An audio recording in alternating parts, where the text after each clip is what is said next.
রূপপুর পারমাণবিক বিদ্যুৎ কেন্দ্র বাংলাদেশের উন্নয়নে যতগুলো প্রকল্প হাতে নেওয়া হয়েছে তার মধ্যে সবথেকে ব্যয়বহুল প্রকল্প এটি। অবস্থান: পাবনা জেলার ঈশ্বরদী উপজেলার পাকশী ইউনিয়নে লালন শাহ সেতু ও হাডিন রেল সেতুর পদ্মা নদীর কোল ঘেঁষা রূপপুর নামক গ্রামে প্রায় 260 একর জমির উপর প্রকল্পটি এবং আবাসিকের জন্য 32 একর জমি অধিগ্রহণ করা হয়েছে। 2400 মেগাওয়াট ক্ষমতা সম্পন্ন এই পারমাণবিক বিদ্যুৎ কেন্দ্রটি নির্মাণের দায়িত্ব দেওয়া হয়েছে রাশিয়ান রসাটম অ্যাটমস্ট্রয় এক্সপার্ট কোম্পানিকে। বিদ্যুৎ উৎপাদন শুরু করার পর এর স্থায়িত্ব হবে 100 বছর। দেশের প্রায় 18 লাখ পরিবার এই বিদ্যুৎ কেন্দ্র থেকে বিদ্যুৎ সুবিধা পাবে। পাশাপাশি 2500 দক্ষ জনবলের কর্মসংস্থানও হবে। এই প্রকল্পটির খরচ ধরা হয়েছে প্রায় 1,13,000 কোটি টাকারও বেশি, যা দিয়ে বাংলাদেশে আরও 4টি পদ্মা সেতু বানানো যাবে।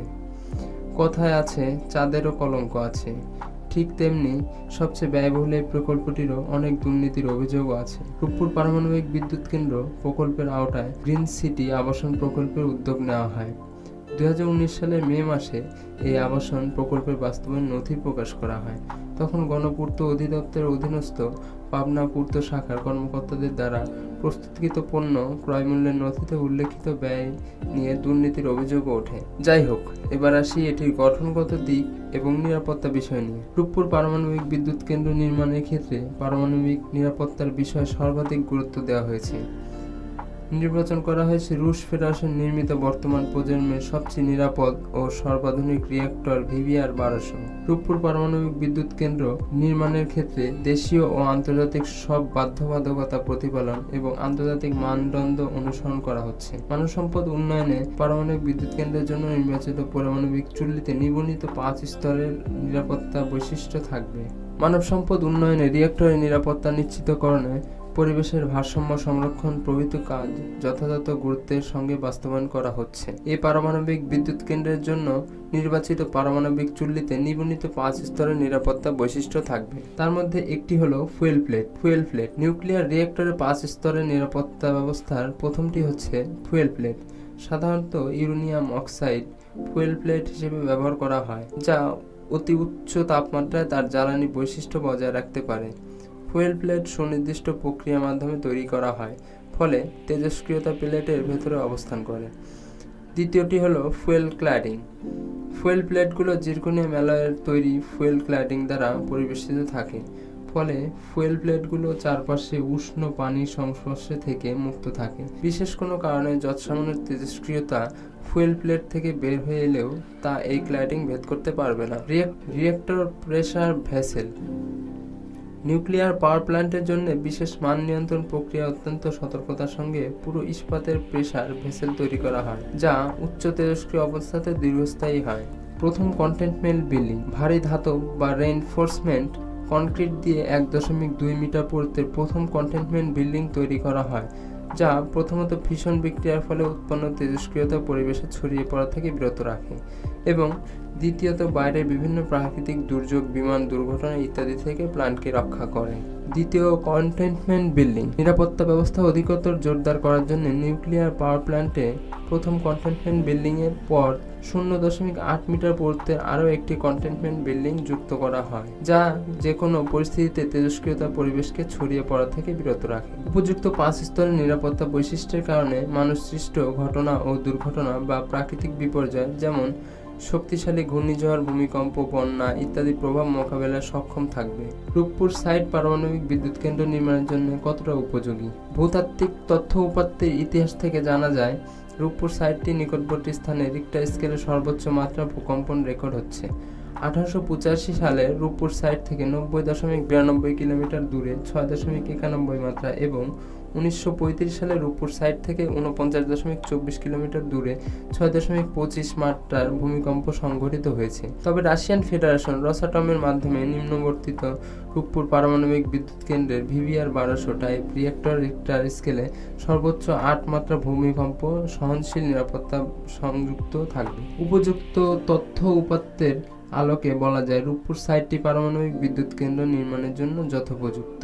এছাড়া বিগত জুলাই 2011 সময়ে আন্তর্জাতিক অ্যাটমিক এনার্জি এজেন্সি AIE কর্তৃক পরিচালিত সাইটিং মিশনে পারমাণবিক বিদ্যুৎ কেন্দ্র নির্মাণের জন্য রূপপুর সাইটকে উপযোগী সাইট বলে উল্লেখ করা হয়েছে। রূপপুর উঁচু পলল ভূমি।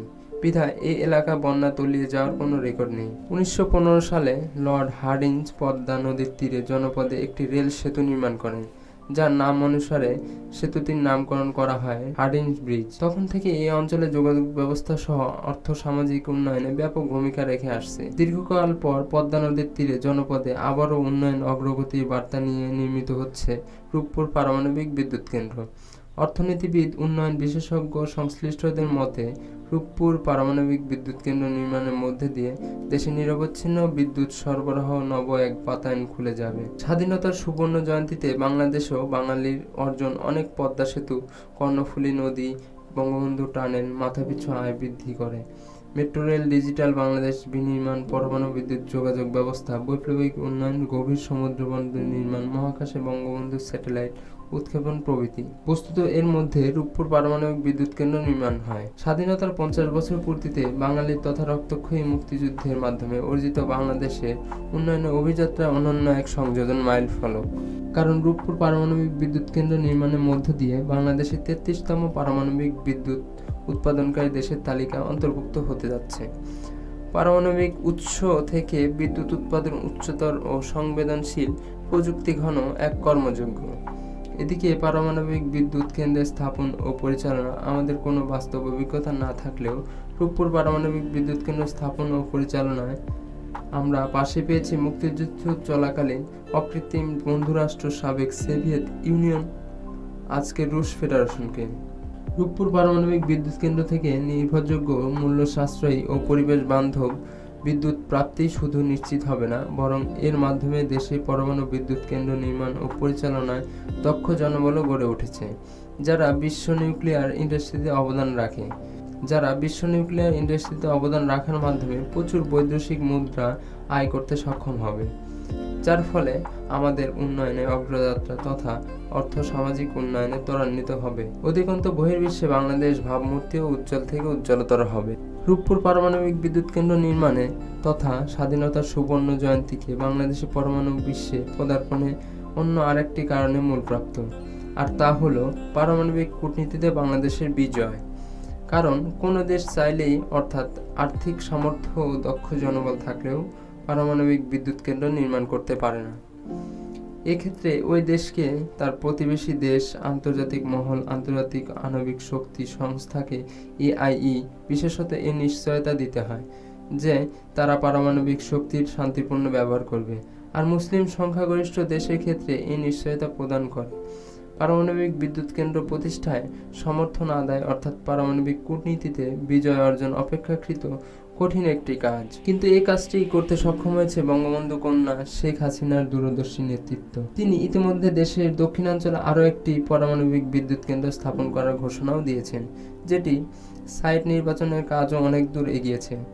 স্বল্প আয়তনে ঘনবসতিপূর্ণ দেশ হিসেবে বাংলাদেশের টেকসই ও দীর্ঘমেয়াদী বিদ্যুৎ উৎপাদনের জন্য পারমাণবিক উৎসের উপর নির্ভর করা অনেকাংশেই সমীচীন। কারণ পারমাণবিক বিদ্যুৎ কেন্দ্রের আয়ুষ্কাল সাধারণত 60 বছর পর্যন্ত হয়ে থাকে, পরে তা 80 বছর পর্যন্ত বাড়ানো যায়। সেখানে জীবাশ্ম জ্বালানি বিদ্যুৎ কেন্দ্রের আয়ুষ্কাল সর্বোচ্চ 25 বছর হয়ে থাকে। তাই পারমাণবিক বিদ্যুৎ কেন্দ্রের স্থাপনের ব্যয় প্রাথমিকভাবে বেশি হলেও দীর্ঘদিন বিদ্যুৎ উৎপাদনের কারণে সাশ্রয়ী মূল্যে এই কেন্দ্র থেকে জনগণ বিদ্যুৎ পেয়ে থাকে। এদিকে ফুয়েল ব্যবহারের ক্ষেত্রেও পারমাণবিক বিদ্যুৎ কেন্দ্রে অনেক সাশ্রয়ী। যেমন 1 গ্রাম ইউরেনিয়ামে ব্যবহার হয় প্রায় 24,000 কিলোওয়াট আওয়ার বিদ্যুৎ। অন্যদিকে সমপরিমাণ বিদ্যুৎ উৎপাদনে 3 টন কয়লার প্রয়োজন হয়। এদিকে রূপপুর পারমাণবিক বিদ্যুৎ কেন্দ্র স্থাপনের জন্য যে পরিমাণ জায়গার প্রয়োজন হচ্ছে, সে পরিমাণ স্থানে আমরা যদি সৌর প্যানেল বসাই, তাহলে মাত্র 8 মেগাওয়াট বিদ্যুৎ উৎপাদন করা সম্ভব। অথচ দুটি রিঅ্যাক্টর থেকে রূপপুর পারমাণবিক বিদ্যুৎ কেন্দ্রের উৎপাদন ক্ষমতা 2400 মেগাওয়াট। এতদ বিবেচনায় বলা হয়ে থাকে বাংলাদেশে বিদ্যুতের নিধনপেক্ষ শতকরা 25% পারমাণবিক উৎস থেকে উৎপাদনের নীতিমালা করা হয়। এখন সময়ের দাবি। স্বাধীনতা সুবর্ণ জয়ন্তীতে বাংলাদেশের পারমাণবিক বিদ্যুতের যুগে যে পদার্পণ, তা ভীষণ 2041 বাস্তবায়ন তথা উন্নত সমৃদ্ধ দেশের কাতারে সামিল হওয়া পথযাত্রাকে বেগবান করবে। আজ এ পর্যন্তই। দেখা হবে আবার নতুন কোনো ভিডিও নিয়ে। ততক্ষণ সবাই ভালো থাকবেন এবং আমার চ্যানেলে যদি কেউ নতুন হয়ে থাকেন সাবস্ক্রাইব করে রাখবেন এবং পাশে থাকা বেল আইকনটি অন করে রাখবেন। 1907 সালে 5 বছর একটানা নিরলস পরিশ্রমের মাধ্যমে 1912 সালে টাইটানিক জাহাজটি নির্মাণ করে। এই জাহাজটি তখনকার সময়ের সর্বোচ্চ বড় জাহাজ ছিল। সেটিকে পেছনে ফেলে বিশ্বের সর্বোচ্চ বড় প্রমোত্তরী এখন আইকন অব দ্য সিজ। চলুন বন্ধুরা, আজকে এই ভিডিওতে জেনে আসা যাক আইকন অব দ্য সিজ জাহাজটির ভেতরে কি আছে এবং কেন এই জাহাজকে নিয়ে এত জল্পনা কল্পনা। প্রমোত্তরী এখন আইকন অব দ্য সিজ। এটি লম্বায় প্রায় 1200 ফুট, এর ওজন 2,50,800 টন, যা বিশ্বখ্যাত জাহাজ টাইটানিকের চেয়ে 5 গুণ বড়। 2022 সালের এপ্রিলে ফিনল্যান্ডে মেয়ার তুর্কিশ পিয়ারে এই প্রমোত্তরীর তৈরির কাজ শুরু হয়। সেখান থেকেই এর ট্রায়ালও রান হয়। সেই পরীক্ষায় কয়েকশো মাইল পথ ভ্রমণ করেছে আইকন অব দ্য সিজ। গত বছরের শেষ দিকে আরেকটি ট্রায়ালও রান করা হয়। জাহাজটি বানাতে খরচ হয়েছে প্রায় $200 কোটি। দীর্ঘ অপেক্ষার পর প্রথমবারের মতো সমুদ্র যাত্রা শুরু করতে চলেছে বিশ্বের সবচেয়ে বড় প্রমোত্তরী আইকন অব দ্য সিজ। যুক্তরাষ্ট্রের ফ্লোরিডা রাজ্যের মিয়ামি বন্দর থেকে যাত্রা শুরু করে জাহাজটি। গন্তব্য পূর্ব পশ্চিম ক্যারিবিয়ানের দ্বীপপুঞ্জ। 7 দিনের মধ্যে সমুদ্র যাত্রা শেষে গন্তব্যে পৌঁছবে প্রমোত্তরীটি। 7 রাতের মধ্যে 1 রাতে রয়্যাল ক্যারিবিয়ান সংস্থার একটি দ্বীপে অতিথিদের নিয়ে যাওয়া হবে। 7 রাতে ইস্টার্ন ক্যারিবিয়ানের সফরের বেশ কয়েকটি স্থানে ভ্রমণও করা হবে। এই জাহাজটিতে একসঙ্গে 7,600 যাত্রী চড়তে পারবে। এতে আছে বিনোদনের এক অনন্য জগৎ। এই ক্রুজ জাহাজে 20টি ডেকও রয়েছে। 60টি সুইমিং পুল, 6টি ওয়াটার স্লাইড। এছাড়া জাহাজটির সবচেয়ে উপরের দিকে আছে 40টিরও বেশি বার, রেস্তোরাঁ, লাউঞ্জ এবং বিনোদনের জন্য রয়েছে বিনোদন স্থান। বিশাল এই তরীতে 2350 জন ক্রুর আলাদাভাবে থাকার বন্দোবস্ত করা হয়েছে। রয়্যাল ক্যারিবিয়ান গ্রুপের মালিকানাধীন এই প্রমোত্তরীটি এর সামনের দিকে আছে অ্যাকোয়াডোম। সেখানে দেখা যাবে জলপ্রপাত। আরও আছে 5 ডেক উঁচু ও খোলা সেন্ট্রাল পার্ক। তাতে আছে এক সাঁতারুর ভাস্কর্য এবং প্রচুর গাছপালা। থ্রিল আইল্যান্ড নামে বিশাল ওয়াটার পার্ক আছে এই প্রমোত্তরীতে। সার্ফ সাইড একটি পারিবারিক এলাকা। সরাসরি সমুদ্রের দৃশ্য দেখার জন্য রয়েছে রয়্যাল প্রমিনেন্স। সাইডে দ্য ইনফিনিটি পুলও রয়েছে। আরো 70% কক্ষ আছে সঙ্গেই। বারান্দার যেখানে দাঁড়িয়ে সমুদ্রের সৌন্দর্য উপভোগ করা যাবে। যাত্রীদের বিনোদন দেওয়ার জন্য 50 জন সঙ্গীত শিল্পী, কমেডিয়ানও আছেন। এই তরীতে সবচেয়ে বড় প্রবর্তক ফিরেও তৈরি হয়েছে একটি সংখ্যা, যার নাম মিথেন সংখ্যা। পরিবেশবিদরা সতর্ক করে বলেছেন, তরলীকৃত প্রাকৃতিক গ্যাস সিএনজি চালিত এই জাহাজে বাতাসে ক্ষতিকারক মিথেন গ্যাস নির্গমন করবে। ভয়ঙ্কর গ্রিন হাউস গ্যাস হিসেবে পরিচিত মিথেন 20 বছরের মধ্যে বায়ুমণ্ডলে কার্বন ডাই অক্সাইড এর চেয়ে 100 গুণ বেশি উষ্ণতা ধরে রাখে। বৈশ্বিক উষ্ণায়ন থাকাতে এই গ্যাস নির্গমন কমানো অত্যন্ত গুরুত্বপূর্ণ হিসেবে দেখা হয়। রয়্যাল ক্যারিবিয়ানের এক মুখপাত্র দাবি করেছেন, আইকন অব দ্য সিজ 24% জ্বালানি সাশ্রয়ী। অন্যদিকে টাইটানিক একটি ব্রিটিশ যাত্রীবাহী বৃহদাকার সামুদ্রিক জাহাজ ছিল, যা 15 এপ্রিল 2012 সালের প্রথম সমুদ্র যাত্রা শুরু করেছে। প্রথম সমুদ্র যাত্রায় সাউথ হ্যাম্পটন থেকে নিয়ে নিউ ইয়র্ক সিটি যাওয়ার পথে একটি আইসবার্গের সংঘর্ষে উত্তর আটলান্টিক মহাসাগরে ডুবে যায়। জাহাজটি সবচেয়ে বৃহৎ আধুনিক বিলাসবহুল যাত্রীবাহী জাহাজ ছিল। গ্রিক পুরাণের শক্তিশালী দেবতা টাইটানের নাম অনুসারে এই জাহাজটির নাম রাখা হয়েছিল টাইটানিক। এটি আসলে জাহাজটির সংক্ষিপ্ত নাম ছিল। এর পুরো নাম RMS টাইটানিক। RMS এর অর্থ হচ্ছে রয়্যাল মেইল স্টিমার টাইটানিক জাহাজ। নির্মাণ কাজ শুরু করা হয় 1907 সালে। 5 বছর একটানা কাজ করেও 1912 সালে জাহাজটির কাজ শেষ হয়। ইংল্যান্ডে হোয়াইট স্টার লাইন এই জাহাজটি নির্মাণ করেন। 60,000 টন ওজন এবং 275 মিটার দৈর্ঘ্য বিশিষ্ট জাহাজটি নির্মাণ করতে সে সময় খরচ হয়েছিল প্রায় $75 লাখ। অর্থাৎ বাংলা টাকায় নির্মাণ করতে খরচ হয়েছে প্রায় 825 কোটি টাকা, যা 1188 ফুট দৈর্ঘ্যের 7টি থিম এর সাথে সংযুক্ত এবং বিভিন্ন বৈশিষ্ট্য সম্পন্ন। এতে সুযোগ সুবিধার সাথে নিরাপদ বিলাসিতা অবশ্যই সস্তায় পাওয়া যাবে না। তাই টিকিটের প্যাকেজ মূল্য প্রায় $16,000 পর্যন্ত হতে পারে। তবে গ্যারান্টি, আপনি সবচেয়ে ভালো ভ্রমণের অভিজ্ঞতা পাবেন এই ক্রুজ জাহাজটিতে। এর ছুটি কাটানো, সর্বদা বিলাসিতা এবং সমুদ্রের মনোমুগ্ধকর দৃশ্য উপভোগ করা হবে। এই বিলাসিতার পেছনে কিছু মানুষের কঠিন অবদান রয়েছে। প্রতিটি কাজের জন্য অনেক সদস্যের প্রয়োজন হয়, যারা গোটা পরিষেবাকে পরিচালনা করেন।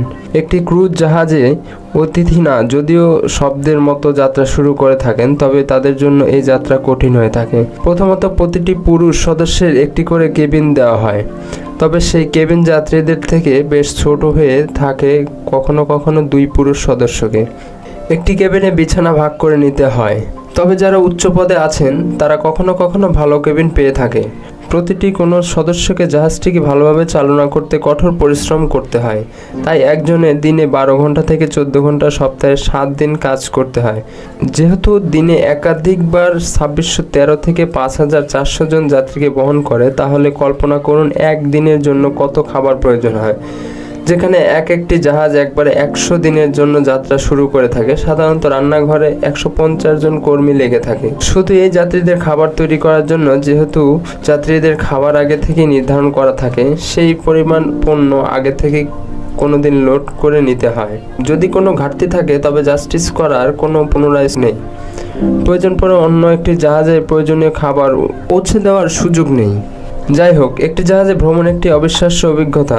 তবে এই ভ্রমণ এত সুন্দর করে তোলার একটি বিশেষ কারণ, জাহাজটির সুরক্ষা অত্যন্ত নিরাপদ এবং তারা দুর্ঘটনার জন্য দুর্ভেদ্য নয়। তবুও বছরের পর বছর ধরে ক্রুজ জাহাজ ডুবেছে। তবে এটি খুব কমই ঘটেছে। 100 বছরে শুধুমাত্র 22টি ক্রুজ জাহাজ এমন দুর্ঘটনা ঘটেছে, যা খুবই স্বল্প মাত্রায়। অন্য জাহাজের তুলনায় আজ বেশিরভাগ ক্রুজ জাহাজ আপ টু ডেট। নিরাপত্তা বৈশিষ্ট্য থেকে জার্মানি একটি জাহাজের যাত্রা করলে খুবই কম দুর্ঘটনা ঘটে। তাই ক্রুজ জাহাজগুলো অবিশ্বাস্যভাবে নিরাপত্তা নিয়ে কোনো সন্দেহ নেই। এই বিশাল জাহাজে আপনি আরও একটি জায়গা দেখতে পাবেন, তা হলো জরুরিকালীন সময় যদি কোনো কারণবশত কারো মৃত্যু হয়, তখন পরবর্তী ডক না আসা পর্যন্ত একটি ব্যাগে করে এই লাশ মর্গে রাখা হয়। কী কারণে মৃত্যু হয়েছে সে সম্পর্কে পরীক্ষা করা হয় এবং ডেথ সার্টিফিকেটও প্রদান করা হয়। এছাড়া মৃতের পরিবারকে সান্ত্বনা ও ভালোবাসার জন্য প্রশিক্ষণ প্রাপ্ত রাখা হয়। কখনো কখনো কিছু ক্রুজ জাহাজ এর মৃতের শেষকৃত্য সম্পাদন করার জন্য নির্দিষ্ট স্থানও রাখা হয়। তবে এটি খুবই বিরল হয়ে থাকে। প্রতিটি ক্রুজ জাহাজ যে কোনো পরিস্থিতিতে মোকাবিলা করার জন্য প্রস্তুত থাকে।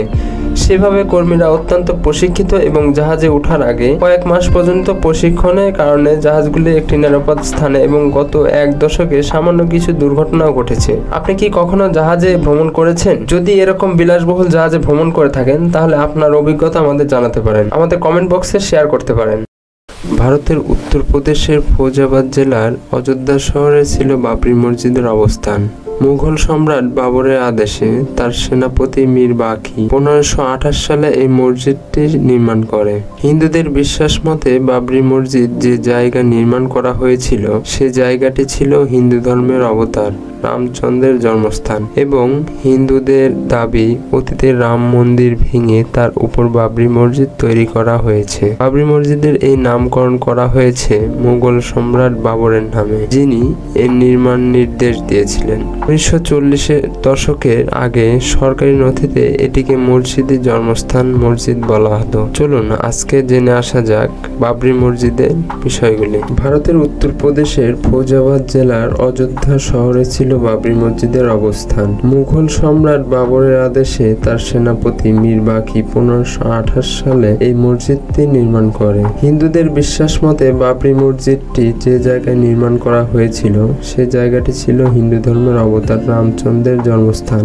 হিন্দুদের দাবি অতীতের রাম মন্দির ভেঙে তার উপর বাবরি মসজিদ তৈরি করা হয়েছে। বাবরি মসজিদের নামকরণ করা হয়েছে মুঘল সম্রাট বাবরের নামে, যিনি এর নির্মাণ আদেশ দিয়েছিলেন। 1940-এর দশকের আগে সরকার নথিতে এটিকে মসজিদের জন্মস্থান বলা হয়। ভারতীয় উপমহাদেশে হিন্দু মুসলিম সাম্প্রদায়িক দাঙ্গার অত্যন্ত বিতর্কিত এক অধ্যায় হলো বাবরি মসজিদ সম্পর্কে। ভারতীয় উপমহাদেশে হিন্দু মুসলিম সাম্প্রদায়িক দাঙ্গার অত্যন্ত বিতর্কিত এক অধ্যায় বাবরি মসজিদ সম্পর্কে জানবো ইনফোম্যাজিক চ্যানেলে। ভারতের উত্তরপ্রদেশের ফৈজাবাদ জেলার অযোধ্যা শহরের রামকোট পাহাড়ে অবস্থিত ছিল বাবরি মসজিদ, যা হিন্দু ধর্মের প্রধান দেবতা রামের অনুকল্পিত জন্মভূমি রাম জন্মভূমি নির্মিত হয়েছিল বলে মনে করা হয়। 1527 সালে একটি পুরনো রাম মন্দির ভেঙে ফেলা হয় এবং 1528 সালে এটি সম্রাট বাবর দ্বারা নির্মিত হয়। এটি 18 শতক থেকে হিন্দু ও মুসলমান সম্প্রদায়ের মধ্যে বিরোধের কেন্দ্রবিন্দু হয়ে দাঁড়িয়েছিল, যা অযোধ্যা বিবাদ নামে পরিচিত। মসজিদ মুঘল সম্রাট বাবরের আদেশে সেনাপতি মীর বাকি 1528 থেকে 1529 935 হিজরি বর্ষে একটি মন্দির কাঠামোর উপর নির্মাণ করেছিলেন। 1992 সালে হিন্দু জাতীয়তাবাদী জনতা কর্তৃক এটি ভেঙে ফেলা হয়েছিল, যা সমগ্র ভারতীয় উপমহাদেশে সাম্প্রতিক সহিংসতাকে প্রজ্বলিত করেছিল। মসজিদটি রামকোট বা রামদুর্গ পাহাড়ের উপর অবস্থিত ছিল। হিন্দু জাতীয়তাবাদীর মতে বাকি জায়গাটিতে পূর্ব থেকে বিদ্যমান রামের একটি মন্দির ধ্বংস করেন। এই মন্দিরের অস্তিত্ব একটি বিতর্কের বিষয়।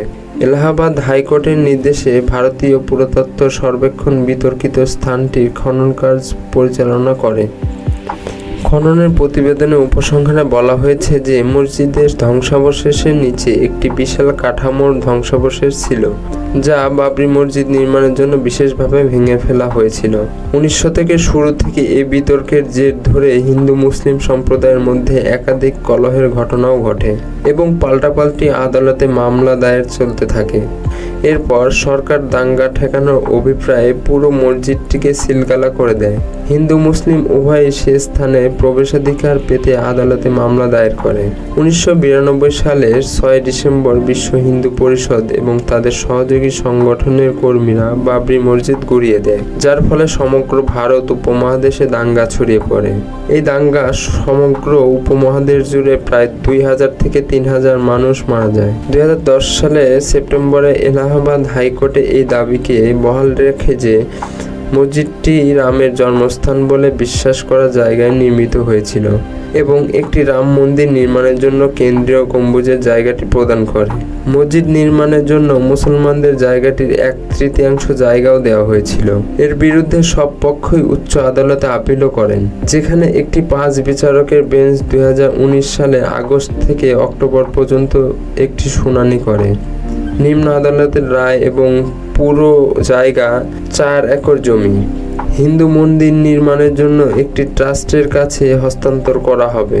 এটি সরকারকে উত্তরপ্রদেশ সুন্নি সেন্ট্রাল ওয়াকফ বোর্ড একটি বিকল্প 2 হেক্টর জমি দেওয়ার নির্দেশ দেয়, যা 1992 সালে ভেঙে দেওয়া বাবরি মসজিদের প্রতিস্থাপন করে সরকার অযোধ্যা থেকে 18 কিলোমিটার ধন্যীপুর গ্রামে একটি জায়গা বরাদ্দ করে। 2021 সালের 26 জানুয়ারি মসজিদের নির্মাণ কাজও শুরু হয়। বাবরি মসজিদ নির্মাণের তারিখ অনিশ্চিত। 20 শতকের বাবরি মসজিদ প্রাঙ্গণে প্রাপ্ত শিলালিপিতে বলা হয়েছে যে বাবরের ইচ্ছা অনুসারে মীর বাকি কর্তৃক হিজরি 935 সালে 1528 থেকে 29 মসজিদটি নির্মিত হয়েছিল।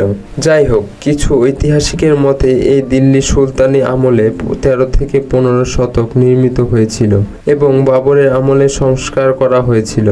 আর নাথ বলেছেন যে মসজিদের স্থাপত্য বিচারে এটিকে প্রাক মুঘল যুগ নির্মিত বলে ধরে নেওয়া উচিত। হিন্দু ছাড়াও জৈন এবং বৌদ্ধরা জায়গাটি দাবি করেছে। জৈন সমতা বাহিনীর মতে মসজিদটি 6ষ্ঠ শতাব্দীর একটি জৈন মন্দিরের উপরে নির্মিত হয়েছিল। একইভাবে উদিত রাজের বুদ্ধ এডুকেশন ফাউন্ডেশনের দাবি করেছে যে মসজিদটি একটি বৌদ্ধ মন্দিরের উপর নির্মিত হয়েছিল। 1936 সালে ইউনাইটেড প্রভিন্স সরকারের রাজ্যে ওয়াকফ সম্পত্তি ভালো প্রশাসনের জন্য ইউপি মুসলিম ওয়াকফ আইন প্রণয়ন করে। এই আইন অনুসারে বাবরি মসজিদ এবং তার সংলগ্ন কবরস্থান ওয়াকফ নম্বর হিসেবে নিবন্ধিত হয়েছিল। 26 UP Sunni Central Board of ওয়াকফের সাথে ফৌজাবাদ শিয়ারা মসজিদের সুন্নি মালিকানা নিয়ে বিতর্ক করেছিল। দাবি করেছিল যে জায়গাটি তাদের ছিল কারণ মীর বাকি একজন শিয়া ছিলেন। ওয়াকফ কমিশনারের এই বিরোধের তদন্ত শুরু করেছেন। তদন্তে এই সিদ্ধান্তে উপনীত হয় যে মসজিদটি সুন্নিদের ছিল। যেহেতু এটি সুন্নি ছিলেন বাবর কর্তৃক কমিশন করা হয়েছিল।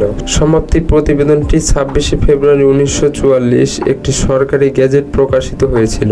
1945 সালে শিয়া কেন্দ্রীয় বোর্ড এই সিদ্ধান্তের বিরুদ্ধে আদালতে যায়। 23 মার্চ 1946 বিচারক এস.এ. আহসান ইউপি সুন্নি কেন্দ্রীয় ওয়াকফ বোর্ডের পক্ষে রায় দেন। 1949 সালে ডিসেম্বরে হিন্দু সংগঠন অখিল ভারতীয় রামায়ণ মহাসভা মসজিদের ঠিক বাইরে রামচরিত মানুষের একটি বিরতিহীন 9 দিনের আবৃত্তির আয়োজন করে। এই অনুষ্ঠান শেষে 22 থেকে 23 ডিসেম্বর 1949 সালের রাতে 50 থেকে 60 জনের একটি দল মসজিদে প্রবেশ করে এবং সেখানে রামের মূর্তি স্থাপন করে। 23 ডিসেম্বর সকালে অনুষ্ঠানের আয়োজকরা হিন্দু ভক্তদের দর্শনের জন্য মসজিদে আসতে বলেন। হাজার হাজার হিন্দু মানুষ স্থানটি পরিদর্শন করা শুরু করলে সরকার মসজিদ থেকে একটি বিতর্কিত এলাকা ঘোষণা করে এবং এর গেটে তালা লাগিয়ে দেয়। 2010 সালে 30 সেপ্টেম্বর এলাহাবাদ হাইকোর্টে বাবরি মসজিদে যে স্থানে ছিল সেই ভূমি সম্পর্কিত রায় দেয়। এলাহাবাদ হাইকোর্টের 3 জন বিচারপতির সমন্বয়ে গঠিত বেঞ্চ তাদের রায় 2.77 বা 1.12 হেক্টর ভূমি সমমান 3 ভাগে ভাগ করায় রায় প্রদান করেন, যার এক অংশ পাবে হিন্দু মহাসভা রাম জন্মভূমিতে রাম মন্দির নির্মাণের জন্য, তৃতীয় অংশ পাবে ইসলামিক সুন্নি ওয়াকফ বোর্ড এবং বাকি তৃতীয় অংশ পাবে নির্মোহী আখড়া নামে একটি হিন্দু সংগঠন। যদি ধ্বংসপ্রাপ্ত বাবরি মসজিদ কোনো মন্দিরকে ধ্বংস করে তার উপরে করে উঠেছে কিনা এ বিষয়ে 3 জন বিচারক একমত হতে পারেননি। তারা শুধুমাত্র একমত হতে পেরেছেন মসজিদের নিচে মন্দির অথবা মন্দিরের মতো কোনো স্থাপনা অস্তিত্ব ছিল। 2019 সালের অক্টোবর থেকে ভারতের সর্বোচ্চ আদালত এই মামলার শুনানি করে। 9 নভেম্বর 2019 সালে 5 জন বিচারকের সমন্বয়ে গঠিত একটি বেঞ্চ এই নির্দেশ দেয় 2.77 একরের সে জমিটি মন্দির নির্মাণের জন্য কোনো ট্রাস্টকে হস্তান্তর করতে হবে। আদালত সরকারকে এটাও নির্দেশ দেয় যে মসজিদ নির্মাণের জন্য সুন্নি ওয়াকফ বোর্ডকে 5 একরের একটি জায়গা দিতে হবে। 2020 সালের 30 সেপ্টেম্বর 1992 সাল থেকে 28 বছর ধরে চলা এই মামলা ঐতিহাসিক রায় প্রদান করেছে ভারতের বিশেষ আদালত। সেই রায় অভিযুক্ত সবাইকে বেকসুর খালাস ঘোষণাও করেছে। লখনউয়ের বিশেষ আদালতে রায় পড়েন বিচারক সুরেন্দ্র কুমার যাদব। বিচারকের যুক্তি ওই কর্মকাণ্ড পূর্ব পরিকল্পিত ছিল না, তথ্য প্রমাণও যথেষ্ট নয় বলে জানায় আদালত। অভিযুক্ত 32 জনকে সসম্মানে মুক্তি দেওয়া হয়। 32 জন অভিযুক্তদের মধ্যে 26 জনকে আদালতে উপস্থিত থাকার আদেশ দেওয়া হয়। বাকি 6 জন ভিডিও কনফারেন্সের মাধ্যমে রায়ের সময় অংশ নেন।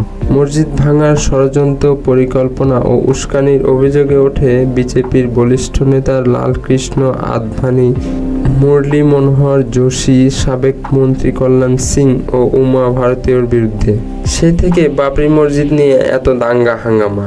সুপ্রিম কোর্ট একটি দেশের সর্বোচ্চ আদালত। সেই আদালতে কোনো রায় দিলে তা মেনে নেওয়া ছাড়া আর কোনো উপায় থাকে। কিন্তু অতীতে আদালতে মসজিদ ভাঙাকে গুরুতর অপরাধ বলে চিহ্নিত করলেও আবার কিসের ভিত্তিতে সেই অপরাধীদের পক্ষে চূড়ান্ত রায় ঘোষণা করা হলো, বিষয়টি অনেকেরই বোধগম্য নয়। আমাদের চ্যানেলে যদি নতুন হয়ে থাকেন তাহলে অবশ্যই সাবস্ক্রাইব করে পাশেই থাকবেন এবং যদি ভিডিওটি ভালো লেগে থাকে তাহলে লাইক এবং শেয়ার করতে পারেন। নতুন ভিডিও পেতে পাশে থাকা বেল আইকনটি ক্লিক করে রাখবেন। 1907 সালে 5 বছর একটানা নিরলস পরিশ্রমের মাধ্যমে 1912 সালে টাইটানিক জাহাজটি নির্মাণ করে। এই জাহাজটি তখনকার সময়ের সর্বোচ্চ বড় জাহাজ ছিল। সেটিকে পেছনে ফেলে বিশ্বের সর্বোচ্চ বড় প্রমোত্তরী এখন আইকন অব দ্য সিজ। চলুন বন্ধুরা, আজকে এই ভিডিওতে জেনে আসা যাক আইকন অব দ্য সিজ জাহাজটির ভেতরে কি আছে এবং কেন এই জাহাজকে নিয়ে এত জল্পনা কল্পনা। প্রমোত্তরী এখন আইকন অব দ্য সিজ। এটি লম্বায় প্রায় 1200 ফুট, এর ওজন 2,50,800 টন, যা বিশ্বখ্যাত জাহাজ টাইটানিকের চেয়ে 5 গুণ বড়। 2022 সালের এপ্রিলে ফিনল্যান্ডে মেয়ার তুর্কিশ পিয়ারে এই প্রমোত্তরীর তৈরির কাজ শুরু হয়। সেখান থেকেই এর ট্রায়ালও রান হয়। সেই পরীক্ষায় কয়েকশো মাইল পথ ভ্রমণ করেছে আইকন অব দ্য সিজ। গত বছরের শেষ দিকে আরেকটি ট্রায়ালও রান করা হয়। জাহাজটি বানাতে খরচ হয়েছে প্রায় $200 কোটি। দীর্ঘ অপেক্ষার পর প্রথমবারের মতো সমুদ্র যাত্রা শুরু করতে চলেছে বিশ্বের সবচেয়ে বড় প্রমোত্তরী আইকন অব দ্য সিজ। যুক্তরাষ্ট্রের ফ্লোরিডা রাজ্যের মিয়ামি বন্দর থেকে যাত্রা শুরু করে জাহাজটি। গন্তব্য পূর্ব পশ্চিম ক্যারিবিয়ানের দ্বীপপুঞ্জ। 7 দিনের মধ্যে সমুদ্র যাত্রা শেষে গন্তব্যে পৌঁছবে প্রমোত্তরীটি। 7 রাতের মধ্যে 1 রাতে রয়্যাল ক্যারিবিয়ান সংস্থার একটি দ্বীপে অতিথিদের নিয়ে যাওয়া হবে। 7 রাতে ইস্টার্ন ক্যারিবিয়ানের সফরের বেশ কয়েকটি স্থানে ভ্রমণও করা হবে। এই জাহাজটিতে একসঙ্গে 7,600 যাত্রী চড়তে পারবে। এতে আছে বিনোদনের এক অনন্য জগৎ। এই ক্রুজ জাহাজে 20টি ডেকও রয়েছে, 60টি সুইমিং পুল, 6টি ওয়াটার স্লাইড। এছাড়া জাহাজটির সবচেয়ে উপরের দিকে আছে 40টিরও বেশি বার, রেস্তোরাঁ, লাউঞ্জ এবং বিনোদনের জন্য রয়েছে বিনোদন স্থান। বিশাল এই তরিতে 2350 জন ক্রুর আলাদাভাবে থাকার বন্দোবস্ত করা হয়েছে। রয়্যাল ক্যারিবিয়ান গ্রুপের মালিকানাধীন এই প্রমোদ তরিটি এর সামনের দিকে আছে অ্যাকোয়াডোম, সেখানে দেখা যাবে জলপ্রপাত। আরও আছে 5 ডেক উঁচু ও খোলা সেন্ট্রাল পার্ক, তাতে আছে এক সাঁতারুর ভাস্কর্য এবং প্রচুর গাছপালা। থ্রিল আইল্যান্ড নামে বিশাল ওয়াটার পার্ক আছে এই প্রমোদতরীতে। সার্ফ সাইড একটি পারিবারিক এলাকা, সরাসরি সমুদ্রের দৃশ্য দেখার জন্য রয়েছে রয়্যাল প্রমিনেন্স। সাইডে দ্য ইনফিনিটি পুলও রয়েছে। আরও 70% কক্ষ আছে সঙ্গেই বারান্দার, যেখানে দাঁড়িয়ে সমুদ্রের সৌন্দর্য উপভোগ করা যাবে। যাত্রীদের বিনোদন দেওয়ার জন্য 50 জন সঙ্গীত শিল্পী, কমেডিয়ানও আছেন। এই তরীতে সবচেয়ে বড় প্রবর্তক ফিরেও তৈরি হয়েছে একটি সংখ্যা, যার নাম মিথেন সংখ্যা। পরিবেশবিদরা সতর্ক করে বলেছেন, তরলীকৃত প্রাকৃতিক গ্যাস সিএনজি চালিত এই জাহাজে বাতাসে ক্ষতিকারক মিথেন গ্যাস নির্গমন করবে। ভয়ঙ্কর গ্রিন হাউস গ্যাস হিসেবে পরিচিত মিথেন 20 বছরের মধ্যে বায়ুমণ্ডলে কার্বন ডাই অক্সাইড এর চেয়ে 100 গুণ বেশি উষ্ণতা ধরে রাখে। বৈশ্বিক উষ্ণায়ন থাকাতে এই গ্যাস নির্গমন কমানো অত্যন্ত গুরুত্বপূর্ণ হিসেবে দেখা হয়। রয়্যাল ক্যারিবিয়ানের এক মুখপাত্র দাবি করেছেন, আইকন অফ দ্য সিজ 24% জ্বালানি সাশ্রয়ী। অন্যদিকে টাইটানিক একটি ব্রিটিশ যাত্রীবাহী বৃহদাকার সামুদ্রিক জাহাজ ছিল, যা 15 এপ্রিল 2012 সালের প্রথম সমুদ্রযাত্রা শুরু করেছে। প্রথম সমুদ্রযাত্রায় সাউথ হ্যাম্পটন থেকে নিয়ে নিউ ইয়র্ক সিটি যাওয়ার পথে একটি আইসবার্গের সংঘর্ষে উত্তর আটলান্টিক মহাসাগরে ডুবে যায়। জাহাজটি সবচেয়ে বৃহৎ আধুনিক বিলাসবহুল যাত্রীবাহী জাহাজ ছিল। গ্রিক পুরাণের শক্তিশালী দেবতা টাইটানের নাম অনুসারে এই জাহাজটির নাম রাখা হয়েছিল টাইটানিক। এটি আসলে জাহাজটির সংক্ষিপ্ত নাম ছিল। এর পুরো নাম RMS টাইটানিক। RMS এর অর্থ হচ্ছে রয়্যাল মেইল স্টিমার টাইটানিক জাহাজ। নির্মাণ কাজ শুরু করা হয় 1907 সালে। 5 বছর একটানা কাজ করেও 1912 সালে জাহাজটির কাজ শেষ হয়। ইংল্যান্ডে হোয়াইট স্টার লাইন এই জাহাজটি নির্মাণ করেন। 60,000 টন ওজন এবং 275 মিটার দৈর্ঘ্য বিশিষ্ট জাহাজটি নির্মাণ করতে সে সময় খরচ হয়েছিল প্রায় $75 লাখ।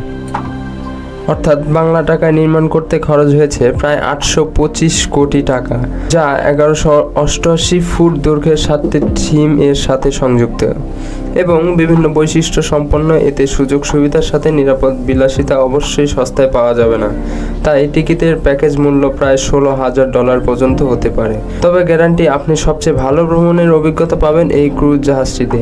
এর ছুটি কাটানো, সর্বদা বিলাসিতা এবং সমুদ্রের মনোমুগ্ধকর দৃশ্য উপভোগ করা হবে। এই বিলাসিতার পেছনে কিছু মানুষের কঠিন অবদান রয়েছে। প্রতিটি কাজের জন্য অনেক সদস্যের প্রয়োজন হয়, যারা গোটা পরিষেবাকে পরিচালনা করেন। একটি ক্রুজ জাহাজে অতিথি না যদিও শব্দের মতো যাত্রা শুরু করে থাকেন, তবে তাদের জন্য এই যাত্রা কঠিন হয়ে থাকে। প্রথমত, প্রতিটি পুরুষ সদস্যের একটি করে কেবিন দেওয়া হয়, তবে সেই কেবিন যাত্রীদের থেকে বেশ ছোট হয়ে থাকে। কখনো কখনো 2 পুরুষ সদস্যকে একটি কেবিনে বিছানা ভাগ করে নিতে হয়। তবে যারা উচ্চ পদে আছেন তারা কখনো কখনো ভালো কেবিন পেয়ে থাকে। প্রতিটি কোনো সদস্যকে জাহাজটিকে ভালোভাবে চালনা করতে কঠোর পরিশ্রম করতে হয়, তাই একজনের দিনে 12 ঘন্টা থেকে 14 ঘন্টা, সপ্তাহে 7 দিন কাজ করতে হয়। যেহেতু দিনে একাধিকবার 2613 থেকে 5400 জন যাত্রীকে বহন করে, তাহলে কল্পনা করুন এক দিনের জন্য কত খাবার প্রয়োজন হয়। যেখানে একটি জাহাজ একবারে 100 দিনের জন্য যাত্রা শুরু করে থাকে। সাধারণত রান্নাঘরে 150 জন কর্মী লেগে থাকে শুধু এই যাত্রীদের খাবার তৈরি করার জন্য। যেহেতু যাত্রীদের খাবার আগে থেকে নির্ধারণ করা থাকে, সেই পরিমাণ পণ্য আগে থেকে কোনোদিন লোড করে নিতে হয়। যদি কোনো ঘাটতি থাকে তবে জাস্টিস করার কোনো পুনরায় নেই। প্রয়োজন পড়ে অন্য একটি জাহাজে প্রয়োজনীয় খাবার পৌঁছে দেওয়ার সুযোগ নেই। যাই হোক, একটি জাহাজে ভ্রমণ একটি অবিশ্বাস্য অভিজ্ঞতা। তবে এই ভ্রমণ এত সুন্দর করে তোলার একটি বিশেষ কারণ, জাহাজটির সুরক্ষা অত্যন্ত নিরাপদ এবং তারা দুর্ঘটনার জন্য দুর্ভেদ্য নয়। তবুও বছরের পর বছর ধরে ক্রুজ জাহাজ ডুবেছে, তবে এটি খুব কমই ঘটেছে। 100 বছরে শুধুমাত্র 22টি ক্রুজ জাহাজ এমন দুর্ঘটনা ঘটেছে, যা খুবই স্বল্প মাত্রায়। অন্য জাহাজের তুলনায় আজ বেশিরভাগ ক্রুজ জাহাজ আপ টু ডেট নিরাপত্তা বৈশিষ্ট্য থেকে জার্মানি একটি জাহাজের যাত্রা করলে খুবই কম দুর্ঘটনা ঘটে, তাই ক্রুজ জাহাজগুলো অবিশ্বাস্যভাবে নিরাপত্তা নিয়ে কোনো সন্দেহ নেই। এই বিশাল জাহাজে আপনি আরও একটি জায়গা দেখতে পাবেন, তা হলো জরুরিকালীন সময় যদি কোনো কারণবশত কারো মৃত্যু হয়, তখন পরবর্তী ডক না আসা পর্যন্ত একটি ব্যাগে করে এই লাশ মর্গে রাখা হয়। কী কারণে মৃত্যু হয়েছে সে সম্পর্কে পরীক্ষা করা হয় এবং ডেথ সার্টিফিকেটও প্রদান করা হয়। এছাড়া মৃতের পরিবারকে সান্ত্বনা ও ভালোবাসার জন্য প্রশিক্ষণ প্রাপ্ত রাখা হয়। কখনো কখনো কিছু ক্রুজ জাহাজ এর মৃতের শেষকৃত্য সম্পাদন করার জন্য নির্দিষ্ট স্থানও রাখা হয়, তবে এটি খুবই বিরল হয়ে থাকে। প্রতিটি ক্রুজ জাহাজ যে কোনো পরিস্থিতিতে মোকাবিলা করার জন্য প্রস্তুত থাকে। সেভাবে কর্মীরা অত্যন্ত প্রশিক্ষিত এবং জাহাজে ওঠার আগে কয়েক মাস পর্যন্ত প্রশিক্ষণের কারণে জাহাজগুলি একটি নিরাপদ স্থানে এবং গত এক দশকে সামান্য কিছু দুর্ঘটনাও ঘটেছে। আপনি কি কখনো জাহাজে ভ্রমণ করেছেন? যদি এরকম বিলাসবহুল জাহাজে ভ্রমণ করে থাকেন তাহলে আপনার অভিজ্ঞতা আমাদের জানাতে পারেন, আমাদের কমেন্ট বক্সে শেয়ার করতে পারেন। ভারতের উত্তরপ্রদেশের ফৈজাবাদ জেলার অযোধ্যা শহরে ছিল বাবরি মসজিদের অবস্থান। মুঘল সম্রাট বাবরের আদেশে তার সেনাপতি মীর বাকি 1528 সালে এই মসজিদটি নির্মাণ করে। হিন্দুদের বিশ্বাস মতে বাবরি মসজিদ যে জায়গা নির্মাণ করা হয়েছিল সে জায়গাটি ছিল হিন্দু ধর্মের অবতার রামচন্দ্রের জন্মস্থান এবং হিন্দুদের দাবি অতীতের রাম মন্দির ভেঙে তার উপর বাবরি মসজিদ তৈরি করা হয়েছে। বাবরি মসজিদের এই নামকরণ করা হয়েছে মুঘল সম্রাট বাবরের নামে, যিনি এর নির্মাণ নির্দেশ দিয়েছিলেন। 1940-এর দশকের আগে সরকারি নথিতে এটিকে মসজিদের জন্মস্থান মসজিদ বলা হতো। চলুন আজকে জেনে আসা যাক বাবরি মসজিদের বিষয়গুলি। ভারতের উত্তরপ্রদেশের ফৈজাবাদ জেলার অযোধ্যা শহরে ছিল বাবরি মসজিদের অবস্থান। মুঘল সম্রাট বাবরের আদেশে তার সেনাপতি মীর বাকি 1528 সালে এই মসজিদটি নির্মাণ করে। হিন্দুদের বিশ্বাস মতে বাবরি মসজিদটি যে জায়গায় নির্মাণ করা হয়েছিল সে জায়গাটি ছিল হিন্দু ধর্মের অবতার রামচন্দ্রের জন্মস্থান। হিন্দুদের দাবি অতীতের রাম মন্দির ভেঙে তার উপর বাবরি মসজিদ তৈরি করা হয়েছে। বাবরি মসজিদের নামকরণ করা হয়েছে মুঘল সম্রাট বাবরের নামে, যিনি এর নির্মাণ আদেশ দিয়েছিলেন। 1940-এর দশকের আগে সরকার নথিতে এটিকে মসজিদের জন্মস্থান বলা হয়। ভারতীয় উপমহাদেশে হিন্দু মুসলিম সাম্প্রদায়িক দাঙ্গার অত্যন্ত বিতর্কিত এক অধ্যায় হলো বাবরি মসজিদ সম্পর্কে। ভারতীয় উপমহাদেশে হিন্দু মুসলিম সাম্প্রদায়িক দাঙ্গার অত্যন্ত বিতর্কিত এক অধ্যায় বাবরি মসজিদ সম্পর্কে জানবো ইনফোম্যাজিক চ্যানেলে। ভারতের উত্তরপ্রদেশের ফৈজাবাদ জেলার অযোধ্যা শহরের রামকোট পাহাড়ে অবস্থিত ছিল বাবরি মসজিদ, যা হিন্দু ধর্মের প্রধান দেবতা রামের অনুকল্পিত জন্মভূমি রাম জন্মভূমি নির্মিত হয়েছিল বলে মনে করা হয়। 1527 সালে একটি পুরনো রাম মন্দির ভেঙে ফেলা হয় এবং 1528 সালে এটি সম্রাট বাবর দ্বারা নির্মিত হয়। এটি 18 শতক থেকে হিন্দু ও মুসলমান সম্প্রদায়ের মধ্যে বিরোধের কেন্দ্রবিন্দু হয়ে দাঁড়িয়েছিল, যা অযোধ্যা বিবাদ নামে পরিচিত। মসজিদ মুঘল সম্রাট বাবরের আদেশে সেনাপতি মীর বাকি 1528 থেকে 1529 935 হিজরি বর্ষে একটি মন্দির কাঠামোর উপর নির্মাণ করেছিলেন। 1992 সালে হিন্দু জাতীয়তাবাদী জনতা কর্তৃক এটি ভেঙে ফেলা হয়েছিল, যা সমগ্র ভারতীয় উপমহাদেশ সাম্প্রতিক সহিংসতাকে প্রজ্বলিত করেছিল। মসজিদটি রামকোট বা রামদুর্গ পাহাড়ের উপর অবস্থিত ছিল। হিন্দু জাতীয়তাবাদীর মতে বাকি জায়গাটিতে পূর্ব থেকে বিদ্যমান রামের একটি মন্দির ধ্বংস করেন। এই মন্দিরের অস্তিত্ব একটি বিতর্কের বিষয়। এলাহাবাদ হাইকোর্টের নির্দেশে ভারতীয় পুরাতত্ত্ব সর্বেক্ষণ বিতর্কিত স্থানটির খনন কাজ পরিচালনা করে। খননের প্রতিবেদনে উপসংহারে বলা হয়েছে যে মসজিদের ধ্বংসাবশেষের নিচে একটি বিশাল কাঠামোর ধ্বংসাবশেষ ছিল, যা বাবরি মসজিদ নির্মাণের জন্য বিশেষভাবে ভেঙে ফেলা হয়েছিল। 19 শতকের শুরু থেকে এই বিতর্কের জের ধরে হিন্দু মুসলিম সম্প্রদায়ের মধ্যে একাধিক কলহের ঘটনাও ঘটে এবং পাল্টাপাল্টি আদালতে মামলা দায়ের চলতে থাকে। এরপর সরকার দাঙ্গা ঠেকানোর অভিপ্রায়ে পুরো মসজিদটিকে সিলগালা করে দেয়। হিন্দু মুসলিম উভয়ই সে স্থানে প্রবেশাধিকার পেতে আদালতে মামলা দায়ের করে। 1992 সালের 6 ডিসেম্বর বিশ্ব হিন্দু পরিষদ এবং তাদের সহযোগী সংগঠনের কর্মীরা বাবরি মসজিদ গুঁড়িয়ে দেয়, যার ফলে সমগ্র ভারত উপমহাদেশে দাঙ্গা ছড়িয়ে পড়ে। এই দাঙ্গা সমগ্র উপমহাদেশ জুড়ে প্রায় 2000 থেকে 3000 মানুষ মারা যায়। 2010 সালে সেপ্টেম্বরে এলাহাবাদ হাইকোর্টে এই দাবিকে বহাল রেখে যে মসজিদটি রামের জন্মস্থান বলে বিশ্বাস করা জায়গায় নির্মিত হয়েছিল এবং একটি রাম মন্দির নির্মাণের জন্য কেন্দ্রীয় গম্বুজের জায়গাটি প্রদান করে। মসজিদ নির্মাণের জন্য মুসলমানদের জায়গাটির 1/3 জায়গাও দেওয়া হয়েছিল। এর বিরুদ্ধে সব পক্ষই উচ্চ আদালতে আপিলও করেন, যেখানে একটি 5 বিচারকের বেঞ্চ 2019 সালের আগস্ট থেকে অক্টোবর পর্যন্ত একটি শুনানি করে।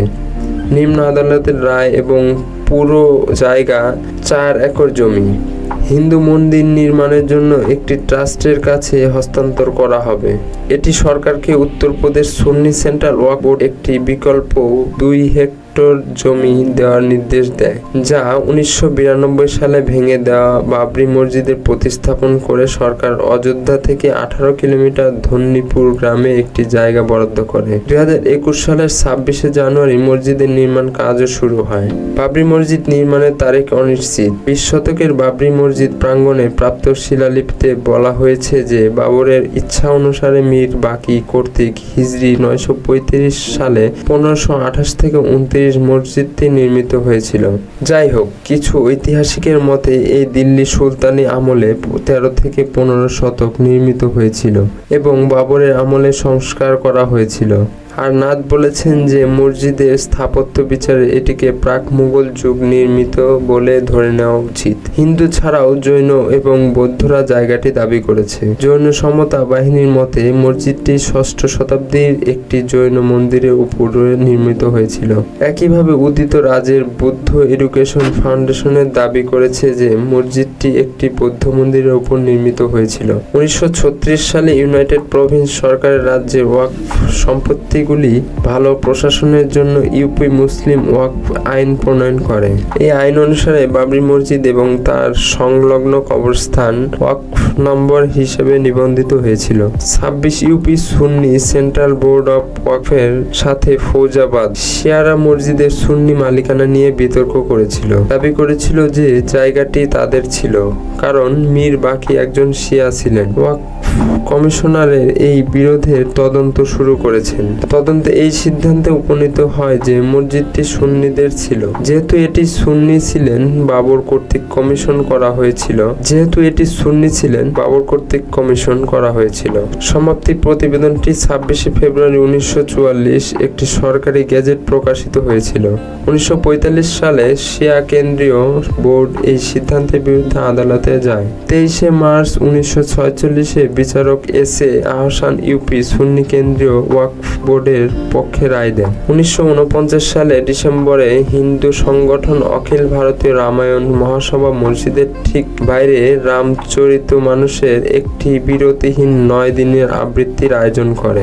এই অনুষ্ঠান শেষে 22 থেকে 23 ডিসেম্বর 1949 সালের রাতে 50 থেকে 60 জনের একটি দল মসজিদে প্রবেশ করে এবং সেখানে রামের মূর্তি স্থাপন করে। 23 ডিসেম্বর সকালে অনুষ্ঠানের আয়োজকরা হিন্দু ভক্তদের দর্শনের জন্য মসজিদে আসতে বলেন। হাজার হাজার হিন্দু মানুষ স্থানটি পরিদর্শন করা শুরু করলে সরকার মসজিদটিকে একটি বিতর্কিত এলাকা ঘোষণা করে এবং এর গেটে তালা লাগিয়ে দেয়। 2010 সালে 30 সেপ্টেম্বর এলাহাবাদ হাইকোর্টে বাবরি মসজিদে যে স্থানে ছিল সেই ভূমি সম্পর্কিত রায় দেয়। এলাহাবাদ হাইকোর্টের 3 জন বিচারপতির সমন্বয়ে গঠিত বেঞ্চ তাদের রায় 2.77 বা 1.12 হেক্টর ভূমি সমমান 3 ভাগে ভাগ করায় রায় প্রদান করেন, যার এক অংশ পাবে হিন্দু মহাসভা রাম জন্মভূমিতে রাম মন্দির নির্মাণের জন্য, তৃতীয় অংশ পাবে ইসলামিক সুন্নি ওয়াকফ বোর্ড এবং বাকি তৃতীয় অংশ পাবে নির্মোহী আখড়া